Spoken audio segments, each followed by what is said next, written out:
Welcome back to the Fixed Ops Roundtable. Len Bellavia is with us to share the state of the automotive retail industry. He is the senior partner at Bellavia Blatt PC, dealerlaw.com, a great friend of the dealer. Len, welcome back to the Fixed Ops Roundtable. Ted, it's a pleasure to be here as always. Thank you for having me. Looking forward to this event. Len, you're a big voice for the dealer in our industry, a lot of things happening. And what I want to ask you about this morning, I'm wondering if we're looking far enough out. We've been talking about a lot of the things that have been taking place over the last year or two, and I'll ask you about that, including EVs. But Len, can you paint a picture of how you think the retail auto industry is going to change over the next, let's say, 5 years or so? Well, I think the relationship between the dealer and the factory is under a test right now. I think it's going to become more strained over the next several years. I'd say between now and 5 years from now, there's going to be efforts by manufacturers to change the franchise relationship in a way that, in my view, is not good for dealers. It's going to, usurp some of the authority that dealers have historically had. I've been, preaching to my Ford dealer clients to be more vocal. Of course, specifically with respect to the EV charging expenses that Ford wants dealers to incur, but not so much for that, as much as it is that I think manufacturers are looking at Ford dealers and saying, let's see how hard dealers push back, because that's a benchmark. It's a measurement in the view of the manufacturer. Well, we know the dealers have all these franchise laws, but if they're not going to invoke them, and I guess we have a free pass to do what we want. So I always say to dealers, of course you fight the fight where you think it's appropriate. You can't do it at every juncture, but not to fight the fight when it's really important to do so, I think sends the wrong message to manufacturers. It emboldens them. So today it's Ford's EV program.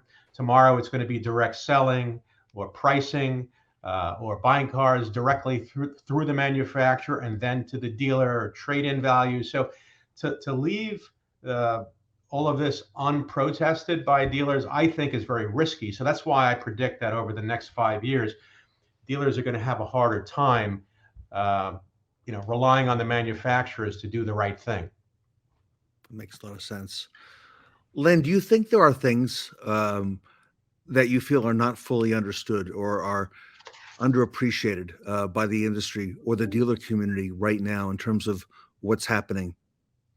Well, I think consumers and manufacturers are in the same boat. They have this dim view of dealers more so now than they did 10 or 15 years ago. These interrupters, I call them interlopers, but these interrupters come on the scene and pretend that or at least espouse that they have built a better mousetrap. I mean, we've seen that in the used car space with Carvana and Vroom and CarMax, right? They were supposed to be the new vogue of how to retail used cars, and we see that in one form or other, they're kind of fading to black. I mean, they're still in existence, but I think if you scrutinize their business model, even CarMax, who has historically been viewed as the more successful of the three of them, are retrenching. So what I think that manufacturers and consumers need to realize is, although there's always a better way to do things, isn't it funny how it always reverts back to the franchise dealer system? I mean, this goes back decades when manufacturers had these notions of fixed pricing with Saturn or retailing themselves. All of those models were designed to overcome problems in the dealer model. But in my view, all that needs to happen is there needs to be more interaction and communication, because dealers can actually do things better. They can rise to the occasion, please consumers. Now, I worry about with the advent of electric vehicles, there's less brand loyalty, I think. For those that are the few people that are embracing electric vehicles are less concerned about the brand. I mean, there's been studies that say that people that buy the Audis or some of the Kia, some of the new entrees into the marketplace, those aren't previous owners of that brand. So there's going to be a lot of jockeying for position. So I think over the next several years, dealers need to work really hard at maintaining brand loyalty and dealer loyalty, because that is going to be under a great deal of stress over the next several years. So there's a big misunderstanding about the role of the dealer, the capability of the dealer to meet the changing environment, consumer demands, digital selling, making it much more convenient for consumers to get vehicles serviced or delivered, new cars delivered. So there's very little that the franchise dealer can't modify. There's no need to have third-party interlopers or interrupters come on the scene.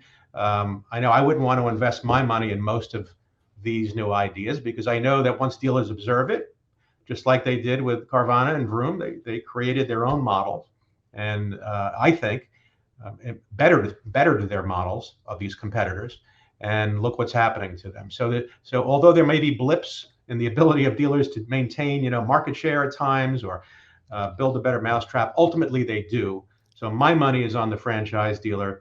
The manufacturers should revisit that idea that separating the responsibility of the franchise dealer is really a bad mistake. There's so much history that they could draw upon to realize that they're better off just tweaking the system as opposed to trying to attack it. And I think consumers are going to realize that, well, it may be fashionable to do things like, buy electric cars directly from manufacturers. It's fashionable until you have to get the car repaired or you need to go to a certain place to get it charged. The bloom is off the rose, I think, on a lot of the notions that, EVs are going to take over. That's a whole separate discussion, and we can probably touch upon that. But I think that that aspect of retailing is not fully understood and appreciated. And I suspect the needle will go back onto the dealer's side, and manufacturers will appreciate the role that the dealers will play in the future. But it may be a struggle before we get, that to be normalized. And Len, you've done a great job in speaking not only here but around the country. I've seen you and reinforcing the importance of that local dealer in the community and why those dealer franchise laws were created and all that the dealer does locally. And there's no replacing that with any of these other models. And it's really back to the essential nature of that local dealer. I want to come back to the EVs that you just mentioned. A few months back in early fall, there was a big hurricane on the west coast of Florida. A lot of folks were impacted by that. There was a post by Brian Kramer on LinkedIn that had thousands of comments, and he talked about, all right, well, here we are now, post-hurricane, and people with EVs are unable to charge those vehicles. And you know what? It hit a lot of folks, including me, the common sense in that maybe the infrastructure was not quite yet in place. Len, what bottlenecks, for example, like that, do you see in hampering EV adoption over the next 5, 10, even 15 years? Well, that is one very good example. And the other one, which doesn't rely on a hurricane, it relies on, one of the four seasons, and that is wintertime. Wintertime wreaks havoc on the ability of an EV to remain charged for the projected number of miles. So, 32 degrees is not a bitter cold environment, but in the wintertime, most states in the northern part of the country, 32 degrees is an average winter day. But it's been shown recently that if an EV is projected to travel 280 miles under normal circumstances, a cold temperature, I don't mean freezing, but a 32 or 35 degree day would reduce the range capability by almost 50%. So you got to tell consumers, consumers are finding out because they're reading about this. It's in a lot of publications that if you're buying a car and you're content with a 280-mile range, well, that 280 may be 180 for one full season of the year. So hurricanes are clearly a problem, but winter lasts more than one day that a hurricane lasts. So that without even addressing the infrastructure and the raw materials needed to create batteries. So I think the underlying message is that there's a lot of, not to sound cynical, but there's a lot of snake oil being sold right now in the marketplace, whether it's startups, government wanting to meet certain mandates, manufacturers wanting to not be the ones to be the naysayers because they want to curry favor with the regulators. So when I hear someone speaking about EVs and the need to get ready, I question what their motivations are. And people that have no stake in this, I think, are the ones that I pay closer attention to. So my view personally is that we're probably 10 years out before we really have to spend a lot of resources on rejiggering, our retail model. So I know manufacturers are talking about by 2030, they want to have 70%, 65% of the vehicles sold being EVs. Just recently, um, manufacturing executives have changed their view. They've cut that projection in half. Yes. So by 2030, instead of it being 65%, they're talking about it being 30 to 35%. That's a Pretty big cut. margin, pretty big cut. And they're probably trying to be kind because these are also people that have a stake in the outcome. I think if you ask people that are not so jaded, you're probably going to get even more conservative estimates. So if it were my money, I would say, you know what, let's put it on the back burner when 2030 rolls around or 2028. Let's see how the public is embracing the notion of having these range problems, hurricane risks, cold temperatures. So I don't think EVs are ready for prime time. I can afford to say that because I don't have a horse in this race. I just have to advise dealers. And I get calls all the time, should I invest the $1.2 million in the infrastructure, like a Ford dealer, or if you're a Lincoln dealer, invest over $2 million. Well, that was an easier decision last year and the year before when profits were much higher. Dealers can afford to be a little bit irresponsible. But now that things are getting back to normal and profits are being downwardly compressed, I don't know that I would part with $1.2 million or $2 million in 2023 for technology that's not going to really see the light of day until 2035. That's financially irresponsible in my opinion, and that's why I wish dealers would invoke their rights and push back against manufacturers because there's a lot of rainy day money that's needed in this industry. So to part with $1.2 million to $2 million for something that hasn't proven its stripes yet is the epitome of irresponsibility, at least in my opinion. Something you brought up at a recent Fixed Ops Roundtable, Len, was the importance of looking at vehicle software and who is going to get the profit on that. Um, I understand that a lot of big decisions are being made now and in the very near future that are going to affect dealers for a long, long time. So, in painting that picture of how the industry is going to change, would you address a little bit of that, the vehicle software, and ultimately how big an issue is that going to become for dealers? Yeah, this all deals with over-the-air updates, right? Connectivity of vehicles, and what happens when a vehicle needs some type of upgrading.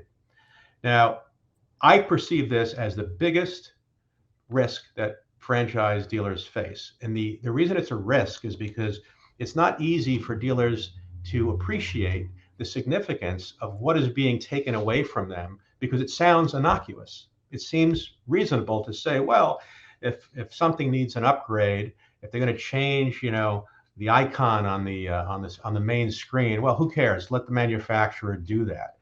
But what's being planned, and the manufacturers have each said that to them, this represents a $25 billion revenue source per year. Billion with a B. Billion per year. Where does that $25 billion come from?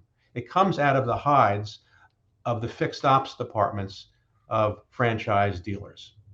So to look away is a colossal mistake. And now I'm talking about, for example, just to illustrate the point, a vehicle might come with the capability to have heated seats, but it doesn't mean the manufacturer is going to, the customer is paying for the vehicle with heated seat capability, but subscriptions are going to be required for consumers to actually turn on the switch.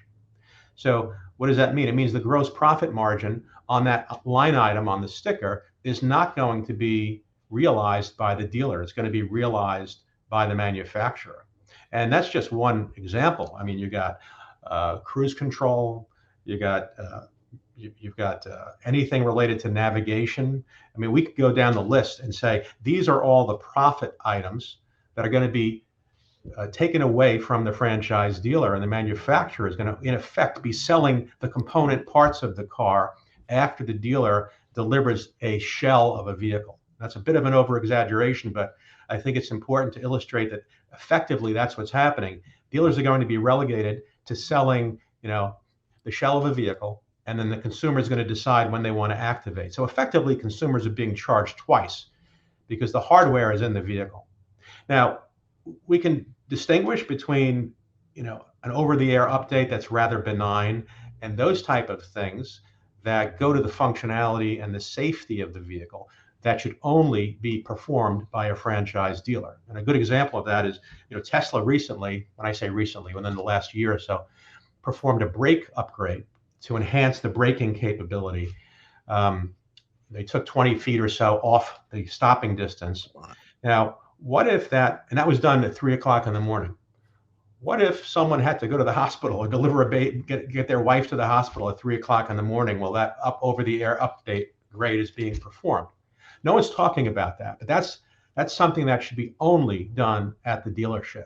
But when that's being done en masse around the world at 3 o'clock in the morning in each territory, that's a high-risk proposition.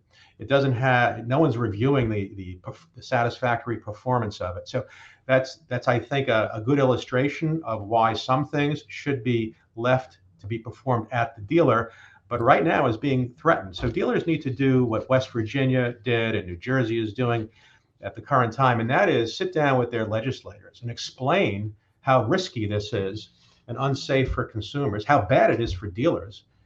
And it is important because to the extent that the financial security of a dealership is going to be threatened, well, aside from the dealer principal, who is it going to hurt? It's going to hurt consumers, because if they don't have the integrity of the franchise system, continuity of having a local dealer, then it hurts consumers.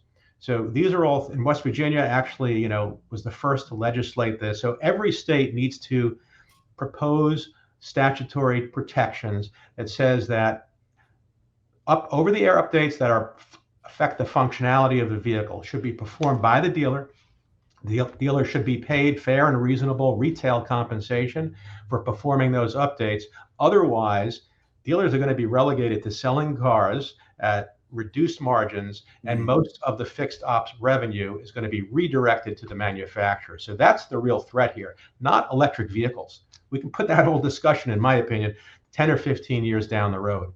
Every dealer should be educated by their fixed ops director that this is an imminent threat. And if they don't pay attention to it, the horse will be too far out of the barn to correct it. So it's up to the dealers to speak to their state dealer association representatives, who in turn should speak to their lobbyists and get these protections on the books, because it's almost like the EV phenomenon is a distraction. So dealers aren't paying attention to these over-the-air updates. So EVs are like the decoy to keep dealers' attention away, and the facility upgrades, well, the manufacturers are plotting to take all this fixed ops revenue away from them. So it's really a clarion call to fixed ops directors and dealers to get on the phone with their dealer reps at the state associations and do what some of these other states are starting to do, which is to say to the manufacturer, this you can do over the air, and this has to stay inside the service department for the benefit of the protection of the of consumers. We're speaking today, everyone, to Len Bellavia. He is the senior partner at BellaviaBlattDealerLaw.com, a great friend of the dealer. Len, last question for today. You've described a lot of the fundamental changes that dealers need to be aware of.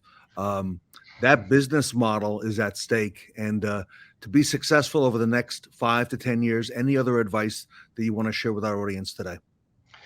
Well, look, along the lines of all of these technology changes, let's, for the sake of discussion, say that EVs are going to start, growing. They will. I'm not saying that they're going to go away, but maybe they won't have the same degree of market share. But if I'm changing an electric battery on a vehicle that costs $8,000, I don't want to get paid a stipend, a $500 flat, to change out that battery. The dealer should be getting full retail markup on parts, particularly with respect to electric vehicles, because the batteries will fail and they will need change. So I don't want to sound self-serving, because, as you know, Ted, my pet project in the late 90s was to fight to get retail reimbursement both with respect to parts and labor under warranty. And now here it is 20-something years later, and every state in the country has a statute that entitles dealers, if they ask and if they properly request it, to obtain retail reimbursement. So this has been my cause celeb. I have a whole department in my law firm that does this for dealers. So my outreach is to say to fixed ops directors, this is the time, if you haven't done it, to do it immediately. If you've done it in the past, well, your labor rate continually goes up, and especially in this period of time where interest rates and costs are going up, cost of labor across the board, you need to resubmit for an increase in your warranty labor rate at least every 2 years. And I maintain, this is, might sound like a sales pitch, but I verily believe this, that it's a legal procedure. You should be calling your attorney, not your ex-parts manager. You shouldn't be asking your service manager to do this. I always call that fixed ops malpractice. And the example I use when I get a dealer on the phone is I say, look, it's not illegal for me to file my own tax return, but and as smart as I think I am, I don't know anything about the nuances of the Internal Revenue Code. So why would I not ask my accountant to file my tax return? Why? To save a few $1,000s when he's going to get me deductions that far exceed that? It's the same concept. You potentially stand to bring in hundreds of thousands of dollars a year by doing this the right way. So to give it to someone other than your lawyer is fixed ops malpractice. So don't be afraid. You shouldn't be looking to save the fee, because the cost of saving, a fee of less than, let's say, $10,000 or $8,000 is more than overcome by the increase. The increase is usually $100,000 to $300,000 for parts and labor each year. So be intelligent about it. Don't be afraid to ask for advice and get the right kind of help, because that, over the next 5 years, as more and more market share goes to EVs, although it won't be substantial, it's enough where you don't want to be a dealer changing out an $8,000 battery and getting a $500 reimbursement. So think long term, but do it now, because there's plenty of income to enjoy. And also, to the extent that manufacturers are going to downwardly compress the margins on new vehicle sales, well, fixed ops is the new front end. It's really going to be the place where dealers are going to look to supplant the gross income that is going to go by the boards if, over-the-air updates and direct selling and factory pricing is going to be the wave of the future. Then fixed ops is going to become that much more important. So if you're not getting retail parts and labor reimbursement under warranty, then you better get it soon. You're going to find out that's going to be the department that is going to be much more meaningful in the future than it ever has been in the past. Everybody, Len Bellavia, the senior partner at Bellavia Blatt. He is the dealer advocate. We highly encourage our audience, as many of the Fixed Ops Roundtable dealers do, to work with Len and his firm. Easy to find at dealerlaw.com. Retail automotive runs in his blood. He knows this industry inside and out, and he goes to bat for the dealers. So Len, great to have you here and hear about the state of the industry at the beginning of 2023. Congratulations to you on all the success that you and your firm are having, and just really honored to have you here at the Roundtable. Ted, always a pleasure. I appreciate it. Best to all of your dealers and fixed ops directors, and a healthy and happy 2023. Everybody, Len Bellavia from dealerlaw.com here today at the Fixed Ops Roundtable. Thank you.